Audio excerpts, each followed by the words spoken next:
Hello there, you're watching All 24 News World News program, and up next are tonight's top stories. Algeria condemns Zionist Gaza occupation plan as provocative amid ongoing massacres of starving Palestinians and demands UN action now. Also on our news tonight, in Morocco, the Makhzen greenlights arms shipment to the Zionist entity, while lawmakers reject normalization excuses, reaffirming Palestine as their top cause. Coming up as well, Algerian army neutralizes foreign infiltrating terrorists. Foreign Minister Ahmed Attaf vows support for Somalia's security, and Arab Monetary Fund hails Algeria's strong and sustainable growth.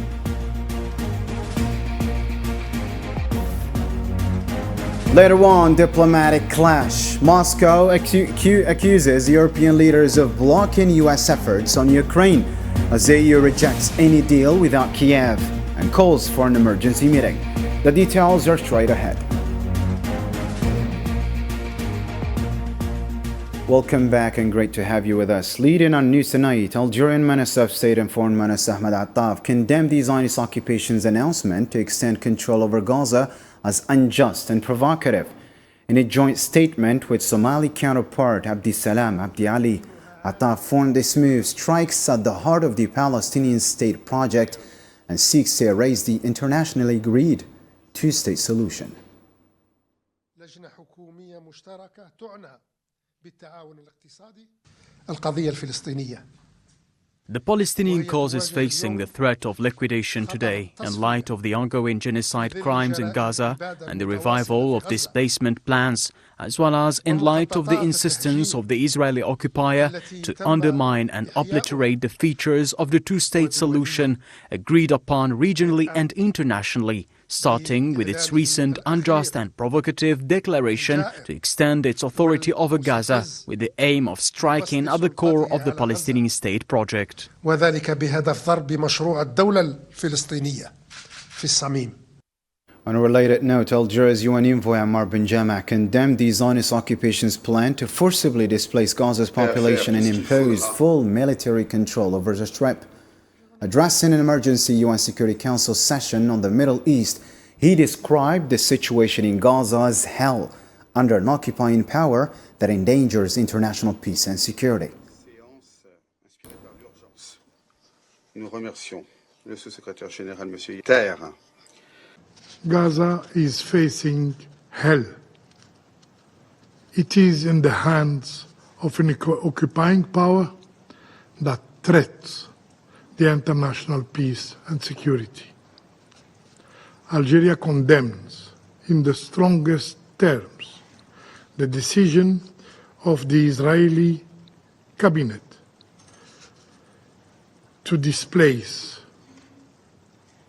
the entire population of Gaza City and northern Gaza, and to impose full military control of the Gaza Strip,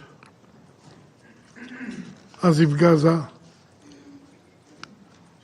was not already under occupation. At the UN, Algeria's ambassador Ammar Benjama demanded urgent Security Council action against the Zionist occupation, calling for sanctions to end what he described as its criminal impunity. He urged the international community to break its silence on the occupation's ongoing crimes against Palestinians. In this chamber, the one entrusted with peace and security by the United Nations Charter,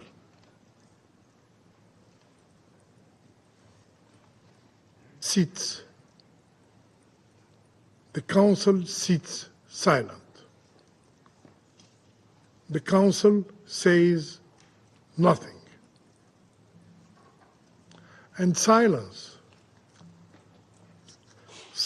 is not neutral. Silence kills. Mr. President, The Security Council must rise to defend the child clutching the last crumb of bread, rise to shield the mother searching for her sons under rubbles, rise to help the father wounded while seeking help to feed his kids. In an emergency session Sunday, the Arab League's permanent representatives condemned the Zionist entity's decision to reoccupy Gaza and forcibly displace its people, calling it a flagrant violation of international law. The Council warned the move threatens regional stability and constitutes direct aggression against Arab national security.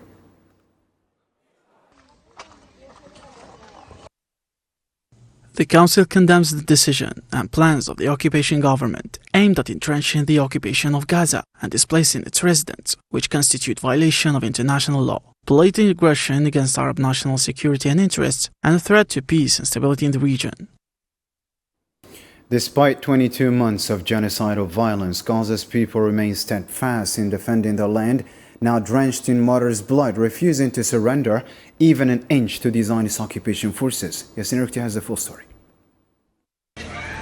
In the heart of the besieged Gaza Strip, the Israeli occupation has unveiled a new plan to seize control of Gaza while claiming to deliver humanitarian aid outside combat zones. The announcement has stirred anger globally, but also across the Strip. Palestinians, barefoot, hungry and exhausted, continue to resist amid relentless bombardment. Zionist media reports that within 2 weeks, the occupation forces plan to evacuate more than 800,000 Gazans to the Al-Mawasi humanitarian zone in southern Gaza. For many, it is yet another chapter in a cycle of forced displacement.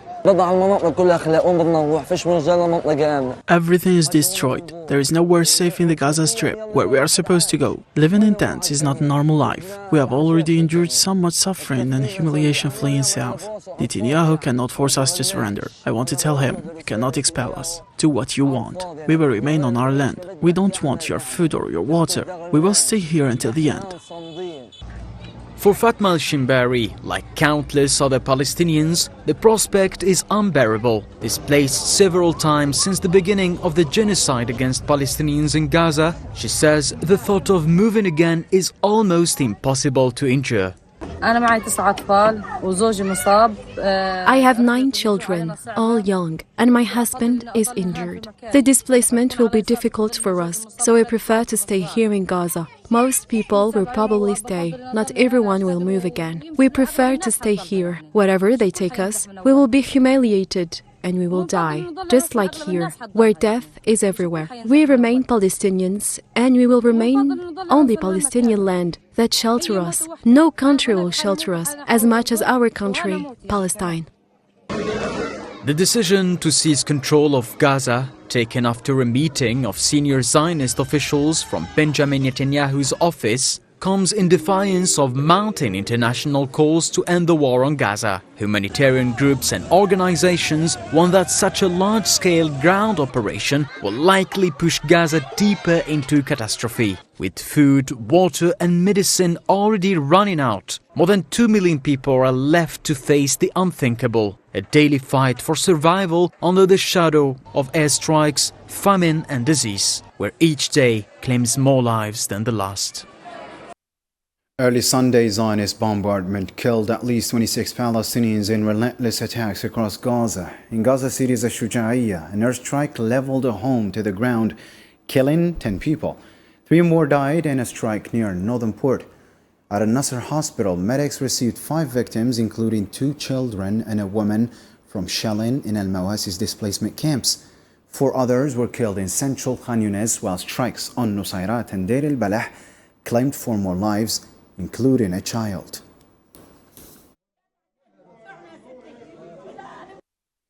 Similarly, occupation forces opened fire on hungry civilians desperately waiting for humanitarian aid across Gaza Strip, killing at least 25 Palestinians and in multiple attacks Sunday. At Al-Nasser hospital, medics received 13 bodies, 8 murdered at the Shakush checkpoint north of Rafah. and 5 more at the Morag Axis in Khan Yunis. In central Gaza, Al Auda Hospital reported 8 martyrs and dozens wounded when occupation troops targeted 8 seekers near Wadi Gaza and Kisofim crossing. 4 more were killed while waiting for food at the Zikim checkpoint in northern Gaza.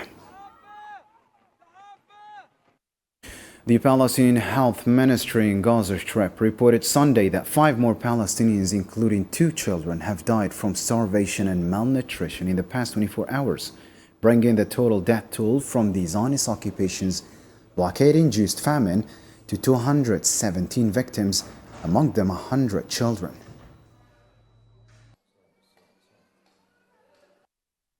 The government media office in Gaza Strip reported Saturday that chaotic airdrops have now killed 23 Palestinians and wounded 124, condemning the drops as inhumane and ineffective for starving civilians. Officials demanded the occupation instead allow sufficient humanitarian aid, including food, medicine, and infant formula, to enter safely through land crossings.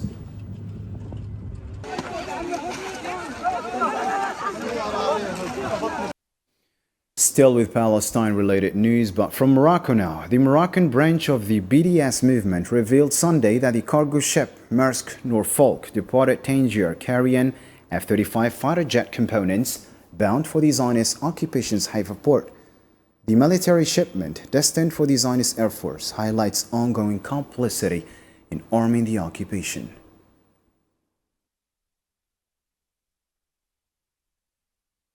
On the morning of Sunday, August 10th, the ship Maersk Norfolk departed from the port of Tangier Med, heading toward the port of Haifa in occupied Palestine. On board is a container carrying boxes designated for the transport of parts of F-35 fighter jet wings, destined for Israel aerospace industries, one of the main pillars of the war, an extermination machine targeting the Palestinian people. Moroccan MP Nabila Munib affirmed that Palestinians' cause is Morocco's top priority, criticizing supporters of normalization who chant Gaza before Gaza, noting they have never visited Gaza to see its lack of development. With the vast majority of Moroccans, we have agreed to place Gaza at the top of our priorities, alongside the concerns of cities such as Gaza and Irashdia. Some, including the editors of shameless newspapers, have openly declared their support for Israel. We respond to them by affirming, we are Palestinians, we stand with Palestine, and we are a people committed to defending humanity as a whole, while also defending both Moroccans and Palestinians. Countries that normalize relations with Israel before us, such as Jordan and others, have gained nothing from that decision except negative consequences. They have become dependent states compelled to sign numerous agreements, including military accords. Today, we fear that the scope and repercussions of such agreements could lead to the Moroccan army fighting side by side with Zionist forces against our own brothers. Switching focus to Algeria, the Algerian Ministry of Defense announced Sunday that its forces neutralized 4 armed terrorists attempting to cross the southeastern border. The operation was carried out Saturday morning by security units in the 4th Military Region. The eliminated terrorists were active in foreign-based terrorist groups and armed with Kalashnikov rifles. According to the ministry, they were attempting to infiltrate Algerian territory when intercepted.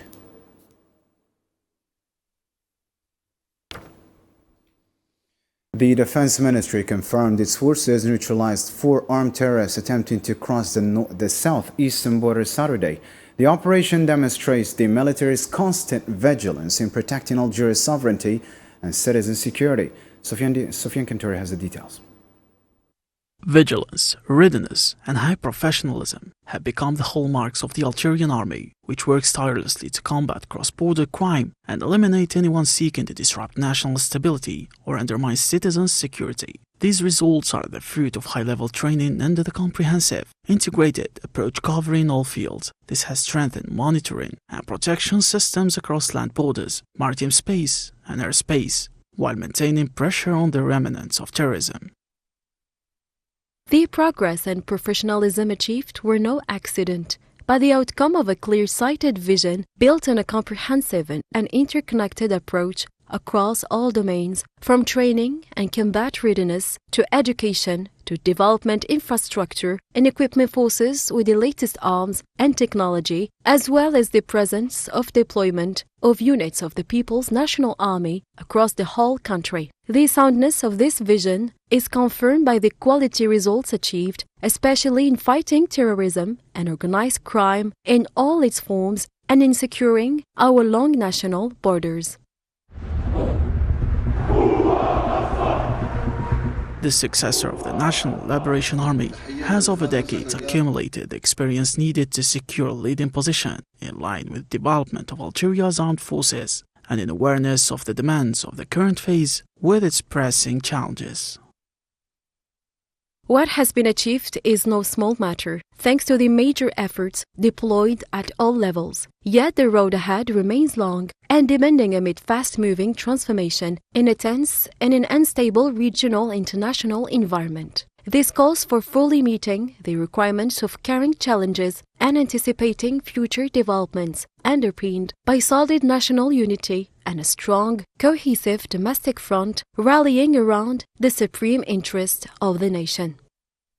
With this steadfast course and firm resolve, the Algerian army carries the responsibility of raising the nation's flag high, honoring a history rich in sacrifice and heroism. It faces all challenges, driven by the unity and cohesion between the Algerian people and their army, the ultimate guarantee of the country's security and stability.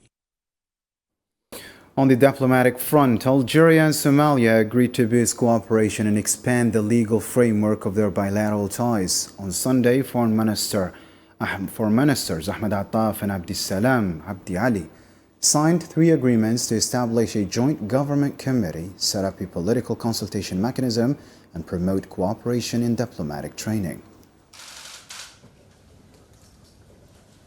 وقد اتفقنا معا على ضرورة تعزيز. We have agreed on the need to strengthen the institutional framework for trilateral cooperation, as well as on the importance of enriching the legal framework of bilateral relations. This is something we have begun to implement today through the signing of legal texts aimed primarily at establishing a joint governmental committee responsible for economic cooperation, setting up a mechanism for political consultations, and encouraging cooperation in the field of training diplomats. We have also agreed to define the areas of trilateral cooperation in light of the needs and priorities of the development efforts in both countries. This visit is a new momentum which will open the doors a new strategic partnership between Somalia and Algeria. We discuss about security partnership, we discuss about education partnership, and we discuss about trade partnership between our two nations. Those agreements will pave the way for expanded bilateral cooperation across many fields, unlocking new opportunities for mutual growth and prosperity. Furthermore, we reaffirm our commitment to strengthening diplomatic coordination and political consultation. Algeria has pledged to back Somalia's efforts to strengthen security, stability and development both through bilateral ties and from its position in the UN Security Council and the African Peace and Security Council. Minister of State and Foreign Minister Ahmed Attaf, speaking after meeting his Somali counterpart Abdissalam Abdi Ali in Algiers, pledged to mobilize the African Union and the UN in support of Somalia's stability. ووقوف الجزائر إلى جانب الصومال الشقيق. Algeria's stance in supporting brotherly Somalia has never been just a temporary or superficial position. Rather, it is a deep-rooted and historical stance. It is based on Algeria's firm conviction that the security and stability of Somalia are intrinsically linked to the security and stability of the Horn of Africa region. This stance is reflected in Algeria's full engagement in mobilizing the African Union and the United Nations in support of Somalia's security and stability. Today, Algeria's commitment is demonstrated through its dual role as a member of the UN Security Council and the African Union Peace and Security Council, Council, advocating for greater solidarity and more effective support for Somalia's leadership efforts and initiatives aimed at completing the fight against terrorism, consolidating security, stability and development across all parts of this brotherly country. في كافة ربوع هذا البلد الشقيق. On a similar note, Algeria reaffirmed its strong support for Somalia's sovereignty, unity and territorial integrity, rejecting all foreign interference in its affairs. In a joint statement during Somali Foreign Minister Abdissalam Abdi Ali's visit to Algiers from August 9 to 11, it pledged backing for Mogadishu in fighting terrorism, safeguarding stability, coordinating positions in international forums, and working to resolve regional crises while ending foreign meddling.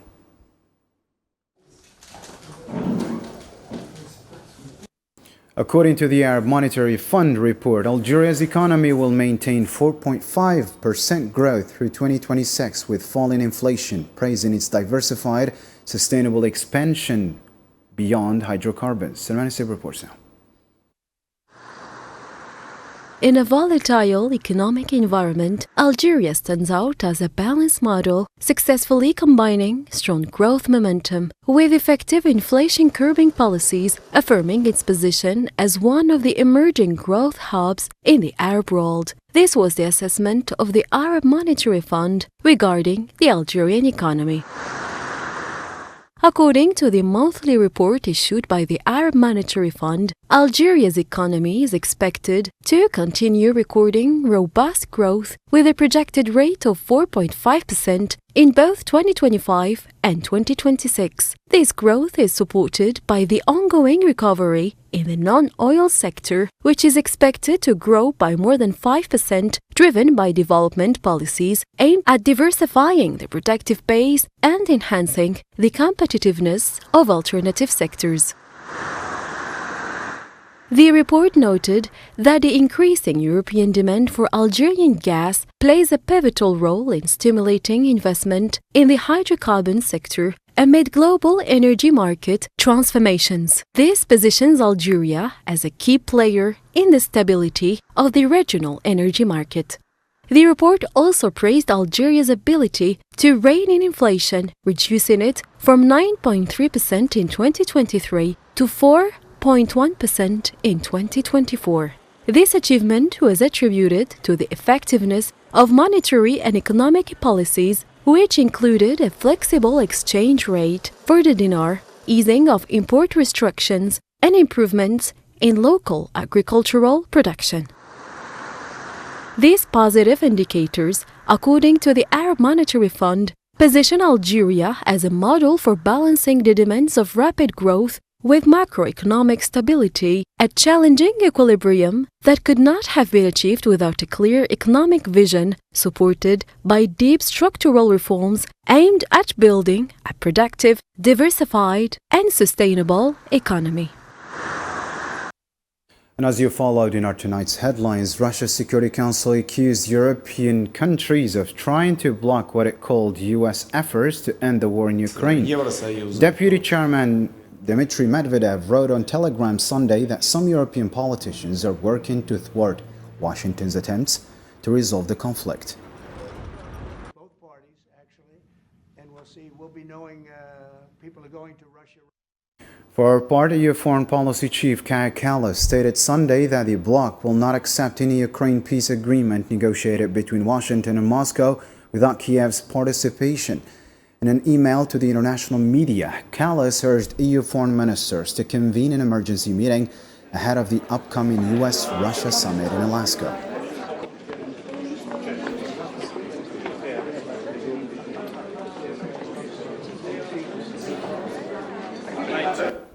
And that brings us to the end of our news program for tonight. For more updates, you can always check our social media platforms as well as our website. I'm Islam Said. Thank you for tuning in. Good night.